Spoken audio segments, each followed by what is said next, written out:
Rusia isyaratkan tembak nuklir setan tahun ini. Ракеты тогда нужны. Да, но если они будут поставляться, из этого мы будем делать соответствующие выводы, применять свои средства поражения, которых у нас достаточно, для того, чтобы наносить удары по тем объектам, по которым мы пока не наносим.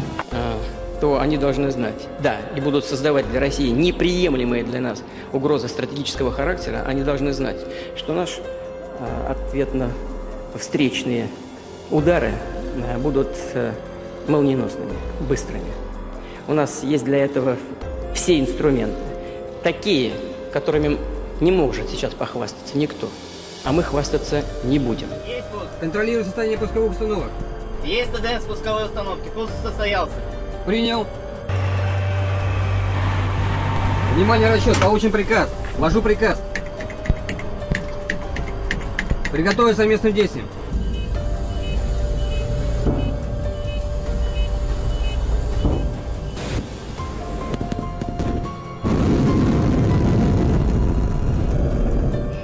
Внимание!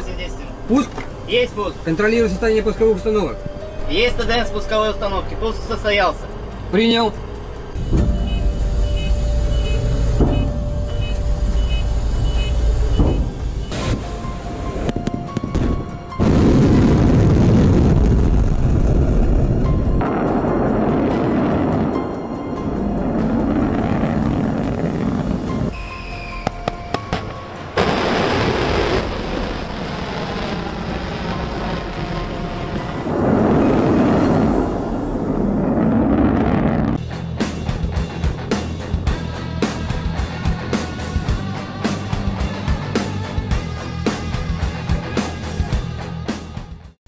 Rusia dilaporkan kemungkinan melakukan uji peluncuran kedua rudal balistik antar benua ICBM terbarunya Sarmat sebelum akhir 2022. Hal ini terjadi saat ketegangan nuklir negara ini memuncak karena perang dengan Ukraina. Tes desain penerbangan Sarmat dapat berlanjut sebelum akhir tahun ini dengan peluncuran tes kedua yang berpotensi dilakukan, kata pejabat kepada media Rusia TASS, dikutip Rabu 9 November 2022. Sebenarnya April lalu pemerintah Rusia menyatakan akan mulai menugaskan rudal balistiknya antar benua ICBM Sarmat pada musim gugur ini. Rudal yang juga disebut sebagai Setan II itu akan ditempatkan di wilayah Siberia. Sarmat yang dijuluki Setan II oleh beberapa pemimpin NATO menggantikan sistem Voyevoda era Soviet dan telah dikembangkan selama bertahun-tahun. Bila diluncurkan, Sarmat mampu membawa 10 atau lebih hulu ledak nuklir. Sementara itu, sejauh ini ketegangan terkait senjata berbahaya ini terus meningkat akibat perang di Ukraina. Presiden Rusia Vladimir Putin baru-baru ini bahkan telah mengungkit bom atom di Hiroshima dan Nagasaki terkait pertempurannya dengan Kiev. Pernyataan Putin ini dikeluarkan tatkala pasukannya mulai dipukul mundur di wilayah Kharkiv dan Kherson, Ukraina. Orang nomor satu di Rusia itu telah berjanji untuk melindungi wilayah yang telah dianeksasinya dengan persenjataan apapun. Bertemu Amerika.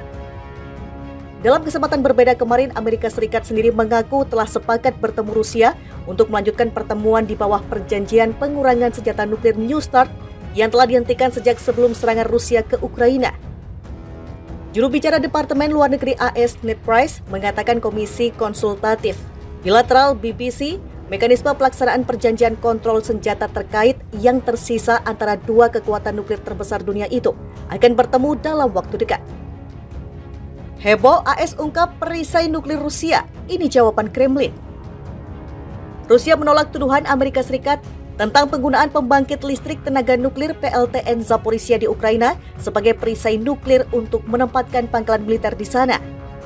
Tidak ada formasi bersenjata di PLTN Zaporizhia, kecuali sejumlah prajurit militer yang diperlukan untuk memastikan keselamatan dan keamanan di pembangkit listrik. Kata pernyataan itu sebagaimana dilansir Russia Today. Saat ini di bawah kendali pasukan Rusia, PLTN terbesar di Ukraina yang terletak di kota Energodar ini telah menjadi target beberapa percobaan serangan dalam beberapa bulan terakhir. Pada 12 Juli, drone Ukraina menjatuhkan beberapa peluru 120 mm di sebuah bangunan yang terletak di sebelah pembangkit listrik, melukai 11 karyawan. Menurut pihak berwenang setempat, pada 20 Juli, 3 drone kamikaze Ukraina menyerang pabrik tersebut tanpa dilaporkan adanya kerusakan pada strukturnya. Setelah Rusia mengirim pasukan ke Ukraina, pembangkit listrik dan sekitarnya dijaga dengan tujuan yang tepat untuk mencegah provokasi nuklir semacam itu dengan konsekuensi yang tidak dapat diprediksi, kata misi Rusia untuk PBB. Formasi nasionalis Ukraina dan tentara bayaran asing dari upaya berulang untuk menyabot pembangkit listrik akhirnya dapat menciptakan ancaman bencana nuklir dengan dukungan penuh dari Amerika Serikat dan negara-negara barat lainnya, kata Moskow. Menteri Luar Negeri AS, Antony Blinken, sebelumnya menuduh PLTN Zaporizhzhia kini menjadi pangkalan militer Rusia yang digunakan untuk menembaki pasukan Ukraina di dekatnya. Tentu saja Ukraina tidak dapat membalas karena bisa menimbulkan kecelakaan mengerikan yang melibatkan pembangkit nuklir, kata Blinken kepada wartawan setelah pembicaraan non-proliferasi nuklir di PBB di New York melansir Reuters. Blinken mengatakan tindakan Rusia melampaui menggunakan perisai manusia yang disebutnya sebagai perisai nuklir. Rusia saat ini menguasai bagian selatan dan tengah wilayah Zaporizhzhia, termasuk Energodar. Pusat administrasi wilayah Zaporizhzhia telah berada di bawah kendali Ukraina. Dalam kesempatan berbeda kemarin, Amerika Serikat sendiri mengaku telah sepakat bertemu Rusia untuk melanjutkan pertemuan di bawah perjanjian pengurangan senjata nuklir New START yang telah dihentikan sejak sebelum serangan Rusia ke Ukraina. Juru bicara Departemen Luar Negeri AS Ned Price mengatakan Komisi Konsultatif Bilateral BPC, mekanisme pelaksanaan perjanjian kontrol senjata terkait yang tersisa antara dua kekuatan nuklir terbesar dunia itu akan bertemu dalam waktu dekat. Heboh AS ungkap perisai nuklir Rusia, ini jawaban Kremlin. Rusia menolak tuduhan Amerika Serikat tentang penggunaan pembangkit listrik tenaga nuklir PLTN Zaporizhzhia di Ukraina sebagai perisai nuklir untuk menempatkan pangkalan militer di sana. Tidak ada formasi bersenjata di PLTN Zaporizhzhia, kecuali sejumlah prajurit militer yang diperlukan untuk memastikan keselamatan dan keamanan di pembangkit listrik. Kata pernyataan itu sebagaimana dilansir Russia Today. Saat ini di bawah kendali pasukan Rusia, PLTN terbesar di Ukraina yang terletak di kota Energodar ini telah menjadi target beberapa percobaan serangan dalam beberapa bulan terakhir.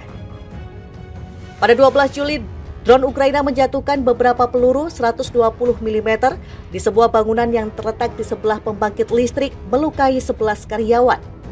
Menurut pihak berwenang setempat, pada 20 Juli, 3 drone kamikaze Ukraina menyerang pabrik tersebut tanpa dilaporkan adanya kerusakan pada strukturnya. Setelah Rusia mengirim pasukan ke Ukraina, pembangkit listrik dan sekitarnya dijaga dengan tujuan yang tepat untuk mencegah provokasi nuklir semacam itu dengan konsekuensi yang tidak dapat diprediksi, kata misi Rusia untuk PBB. Formasi nasionalis Ukraina dan tentara bayaran asing dari upaya berulang untuk menyabot pembangkit listrik akhirnya dapat menciptakan ancaman bencana nuklir dengan dukungan penuh dari Amerika Serikat dan negara-negara barat lainnya, kata Moskow. Menteri Luar Negeri AS, Antony Blinken, sebelumnya menuduh PLTN Zaporizhzhia kini menjadi pangkalan militer Rusia yang digunakan untuk menembaki pasukan Ukraina di dekatnya. Tentu saja Ukraina tidak dapat membalas karena bisa menimbulkan kecelakaan mengerikan yang melibatkan pembangkit nuklir, kata Blinken kepada wartawan setelah pembicaraan non-proliferasi nuklir di PBB di New York melansir Reuters. Blinken mengatakan tindakan Rusia melampaui menggunakan perisai manusia yang disebutnya sebagai perisai nuklir. Rusia saat ini menguasai bagian selatan dan tengah wilayah Zaporizhzhia, termasuk Energodar. Pusat administrasi wilayah Zaporizhzhia telah berada di bawah kendali Ukraina.